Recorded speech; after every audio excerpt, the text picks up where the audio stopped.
One of the projects that I'm most proud of was helping to bring a brand new playground to the students at Egremont Elementary School.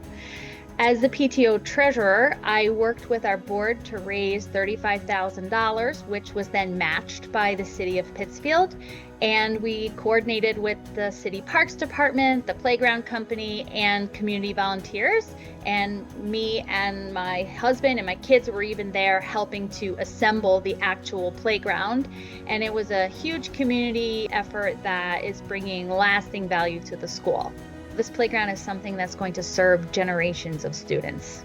I'm pretty heavily invested in a few different nonprofits in the area. The Princeton Housing Implementation Committee, we are charged with implementing the strategy of the housing production plan for the town. The struggle in town is that there's so many older people who live in large houses who'd love to stay in town and age in place, and younger people who can't afford to buy in the town. So what we've done is some information sessions and working with some of the other town boards to raise awareness for town and state initiatives for helping people monetize their properties and make the town affordable to live in. I've actually been sober for almost 11 years. Pretty much did it on my own. And I met some folks who were in the same boat as me, and that kind of evolved into friendships and business groups. I opened and funded a sober living facility in 2024. And so we opened up a home in Danvers with 16 beds, and we've been housing men there ever since. The local organization that I focus mainly my good neighbor attention on is Grace in Hudson. I basically am a small group leader to girls who are middle school age to high school age, and we kind of discuss difficult topics in that age group of being a middle school / high school girl, life, family situations, food insecurities, different things that are a little more private that might be uncomfortable to talk to with adults that surround them every day in their lives. So it's kind of a safe space to be creative, speak about themselves and kind of the struggles and the wins and their successes throughout the week. And I keep in touch with them throughout the summer as well.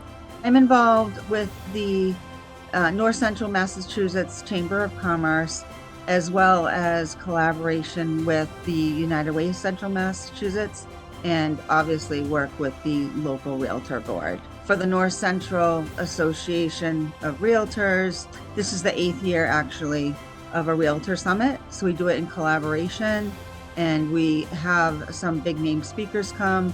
I meet with different businesses, new members. We work on several aspects of housing, transportation, utility costs, anything that is going to impact people living in the community. Where the project that I focused on is actually multiple projects, but the one that meant the most to me was Independence House, which is a local organization here on the Cape that I am the board chair of, that helps with domestic violence situations for all of our local people here. The most amount of money that we've raised for Independence House has been most recently with a $3.4 million grant to start building a new facility for us in our Hyannis location. The project I focused on as a good neighbor is Emmaus's annual Cycle for Shelter fundraiser.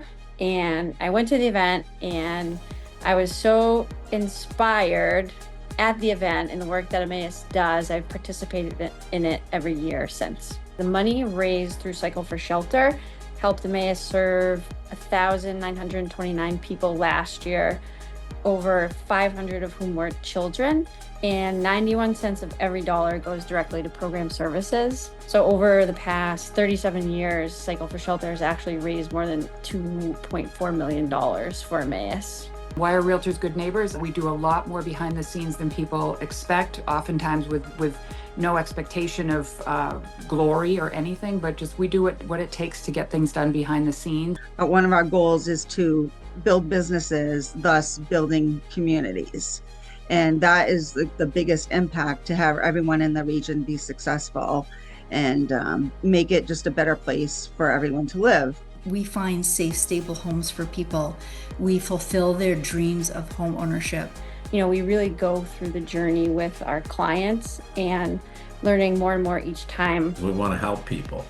And so I think that's what makes us good neighbors. We work hard to understand the needs of our families and our neighborhoods, and that gives us a unique responsibility and an opportunity to give back in ways that truly matter.